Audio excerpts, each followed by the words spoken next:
World top rankings ఉన్న యూనివర్సిటీస్లో ఎలాంటి IELTS రాయకుండా ఫ్రీ ఎడ్యుకేషన్ అండ్ స్కాలర్షిప్ అందుకోవాలంటే కాంటాక్ట్ విదేశ్ కన్సల్ట్స్.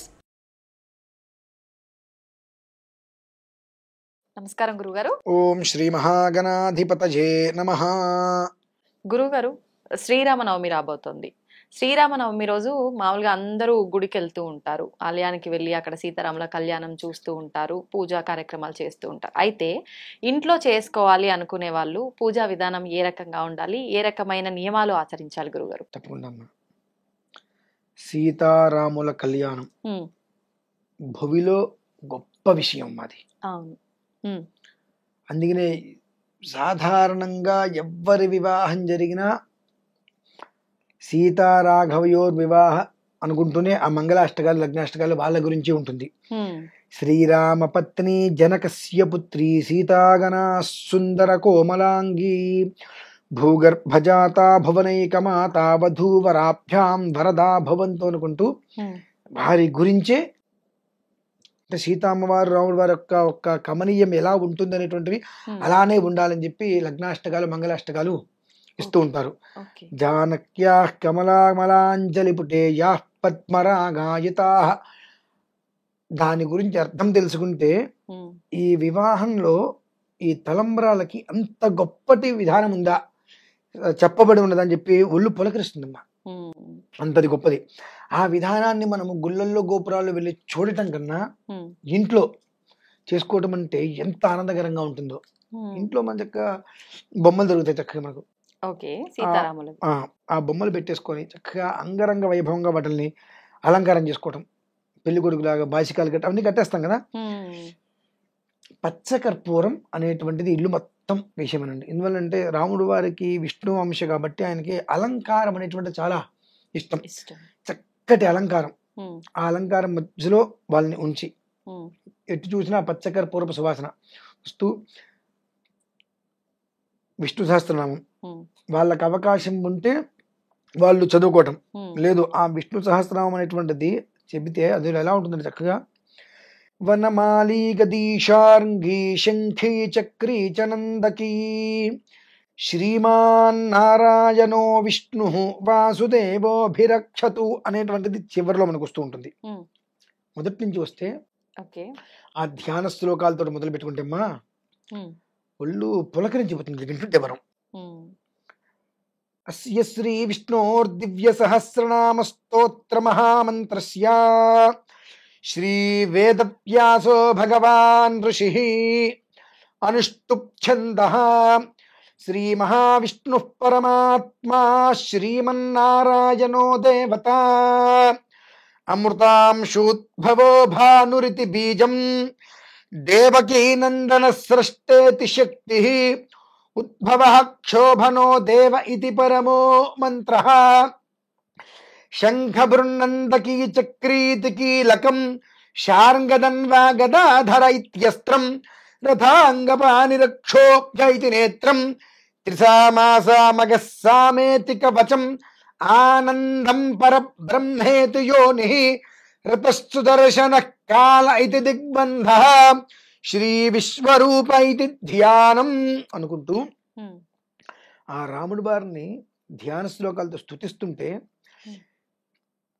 క్షీరోధన్వత్ ప్రదేశే శుచిమని విలసత్ సైకతే మౌక్తికానాం మాలా క్లుప్తాసనస్థ స్ఫటికమనిర్భైర్మౌక్తికైర్మండితాంగః శుభ్రైరభ్రైరదభ్రైరుపరి విరచితైర్ముక్త పీయూష వర్షైః ఆనందీనః పునీయాదరి నరలగదాశంఖపానిర్ముకుందః భూః పాదౌ యస్య నాభిర్వియత సురనిలశ్చంద్ర సూర్యౌ చ నేత్రే కర్ణావాసాశ్చిరౌద్యోర్ముఖమపి దహనో యస్య వాస్తేయమబ్ధిః అంతస్థం యస్య విశ్వం సురనరఖగో భోగి గంధర్వదైత్యైః చిత్రం రం రమ్యతే తం త్రిభువన వపుషం విష్ణుమీశం నమామి. ఓం నమో భగవతే వాసుదేవాయ అనుకుంటూ ఆయన్ని స్తుతిస్తుంటే ఆ స్వామివారు పులకించిపోతారమ్మా.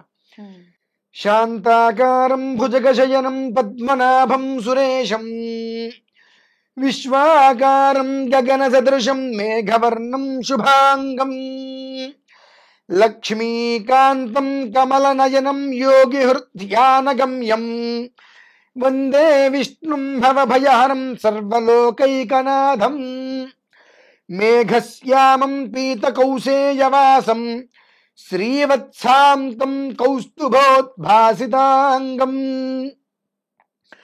పుణ్యోపేతం పుండరీకాయతాక్షం విష్ణుం వందే సర్వలోకైకనాథం శశంఖచక్రం సకరీతకుండలం సపీతవస్త్రం సరసీరుహేక్షణం సహారవక్షస్థలశోభికౌస్తుభం నమామి విష్ణుం శిరసా చతుర్భుజం ఛాయాజాం పారిజాతస్య హేమసింహాసనోపరి ఆశీనమంబుదస్యామమాయతాక్షమలంకృతం చంద్రాననం చతుర్బాహుం శ్రీవత్సాంకితవక్షసం రుక్మిణీ సత్యభామాభ్యాం సహితం కృష్ణమాశ్రయే అనుకుంటూ విష్ణు సహస్రనామం మొత్తము మనం ఆ అరగంట సేపు 20 నిమిషాల సేపు వినలేకపోయినా ధ్యాన శ్లోకాలు అయ్యేంత వరకు కనుక విన్నట్లయితే అందులో మనం చెప్పబడింది ఇందులో మేఘశ్యామం పీత కౌసేయవాసం. మేఘం అంటే నల్లగా ఉంటుంది.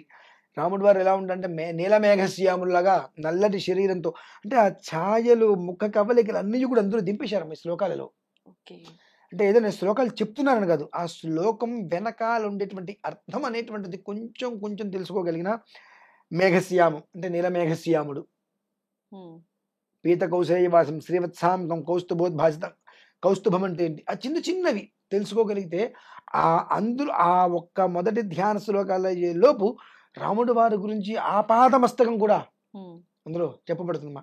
అలా విష్ణు సహస్రనామం మొత్తం వినలేకపోయినా వింటే అరగంట ఈ ధ్యాన శ్లోకాలను చక్కగా వింటూ ఆయనకి నమస్కారం చేసుకొని, ఇంకా సమయం ఉందనుకుంటే ఈ వనమాలి గదీశారంగి చివరి 108 శ్లోకం వరకు అది విన్న తర్వాత మనకు ఉత్తర పీఠిక ఉంటుంది అందులో. అది వింటున్నప్పుడు అందరూ చక్కగా కేనోపాయేన లఘునా విష్ణోర్నామ సహస్రకం అని పార్వతి అమ్మవారు చెప్పినటువంటి మహామంత్రాలు ఇవి వింటూ తలంబరాలు అమ్మవారికి చూపించి అయ్యవారికి అయ్యవారికి చూపించి అమ్మవారికి వేసుకొని ఆ అక్షతులు శిరస్సు మీద వేసుకొని నమస్కారం పెట్టుకోగలిగితే సుందర సుమనోహరం అంటారు చూశారండి. ఎక్కడుందమ్మా సుందర సుమనోహరం? మనలోనే ఉంది, మన ఆలోచనలోనే ఉంది. మన ఆలోచన ఎంత సుందరంగా ఉంటే ఆ సుందర రూపం అనేటువంటిది భగవంతుడు మన అక్కడ చేసేటువంటి అలంకారంలో కనిపించేస్తుంది. ఎందువల్లంటే మన మనస్సు ప్రశాంతంగా ఉంటే ఆ మనస్సులో ఉండేటువంటి కాంతి ముఖంలో కనిపించేస్తుంది.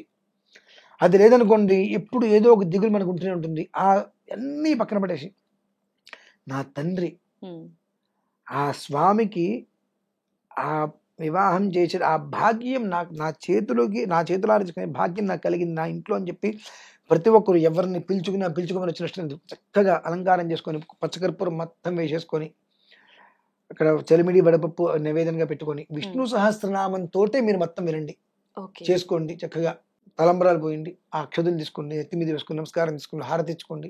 అంతకన్నా ఇంకేం కావాలమ్మా? ఆలయాలలో చేసేటువంటిది మంత్రపూర్వకంగా చేస్తున్నారు. ఇక్కడ మీరు చేసేది విష్ణు సహస్రనామ మంత్రమే కదా, కాదని ఎవరన్నారు? హాయిగా అది చేసుకోగలిగితే ఆ ఒక్క కుటుంబము ఎంత ప్రశాంతతతో కూడి ఉంటుందంటే నీ మనస్సే ప్రధానం.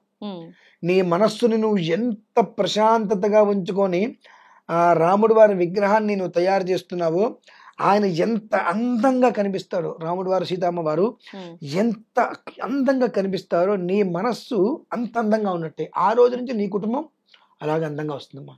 అంటే భగవదారాధన ఎందుకు చెయ్యాలి అని అంటే నువ్వు భగవదారాధన చేసే విధానంతో నీ కుటుంబం ఎలా ఉంటుందో తెలిసిపోతుంది. మనస్సు ఎక్కడో పెట్టుకొని నువ్వు చేస్తున్నావా, మనస్సు మొత్తం భగవంతుని పెట్టి నాకు వేరే విషయాలు నాకు అవసరం లేదు, ఆయన ఉంటే చాలు నాకు అని ఆయన మీదే నువ్వు పెట్టుకొని చేస్తున్నావా లేదా అనేటువంటిది ఆ పూజలోనే ఆ దివ్యమంగళ విగ్రహ రూపంలోనే మొత్తం కనిపిస్తుందమ్మా. కొన్ని విగ్రహాలు తీసుకొస్తాం, ఎలా ఉన్నప్పటికీ మన ఇంట్లో దానికి ఆరాధన చేస్తుంటే చక్కటి కాంతి వస్తుంటుంది ఆ కళ. అంటే ఆ కళ ఎలా వస్తుంది? నీ మనస్సును అనుసరించి నువ్వు చేసే విధానాన్ని అనుసరించి ఆ కళ వస్తుంది. లేదనుకోండి రాదు. ఇంక 100 సంవత్సరాలు చేసిన నువ్వు అలానే ఉంటావు. అలా కాకుండా మనస్సుని ప్రశాంతత చేసుకొని ఏమి వద్దు, చిరాకు లేకుండా హాయిగా. ఆవిడ శబరి ఏం చేసిందంటే రాముడి వారికి ఆ పళ్ళు అనేటువంటిది ఏమి మంచి వైపు ఎంగిల్ చేసి ఇచ్చింది. అది ఎంగిల్ చేసి ఇస్తుందని చాలా మంది అంటారు. కానీ నా దేవుడు ఏది పెడితే అది పెడితే ఎట్లా, తీయగా ఉన్న పండు మాత్రమే దేవుడికి పెట్టాలి, పుల్లగా ఉన్నదో వగరగా ఉంది పెడితే ఎట్లా, అది ప్రేమ అంటే. నువ్వు ఎంగిల్ చేసి పెడతావని కాదమ్మా. ప్రేమ అంటే ఎలా ఉంటుంది అంటే, నువ్వు ఎలాంటి పదార్థం తింటావు, ఆహారం తింటావు, ఆహారంగా నువ్వు తినాలంటే మంచివి చూసుకొని తెచ్చుకుంటావు, అట్లానే భగవంతుడికి పెట్టు నువ్వు. అది ప్రేమ అంటే భగవంతుడి మీద. భక్తికి ప్రేమకి చాలా తేడా ఉంటుందమ్మా. భక్తితో పూజిస్తే ఆయన రాడు, ప్రేమతో పిలుస్తూ వస్తాడమ్మా ఆయన. నాకు ప్రత్యక్ష అనుభవాలు ఇట్లా ఉన్నాయి కాబట్టి చక్కగా శ్రీరామనవమి చేసుకోమని చెప్తాను. ఓకే, అది ఎవరింట్లో వాళ్ళు హడావిడి లేకుండా సింపుల్ గా ఈ రకంగా చేసుకోవచ్చు. చేసుకోవచ్చు, చాలా మంచిది కూడా. థ్యాంక్ యూ గురుగారు, చాలా మంచి విషయాలు తెలియజేస్తారు.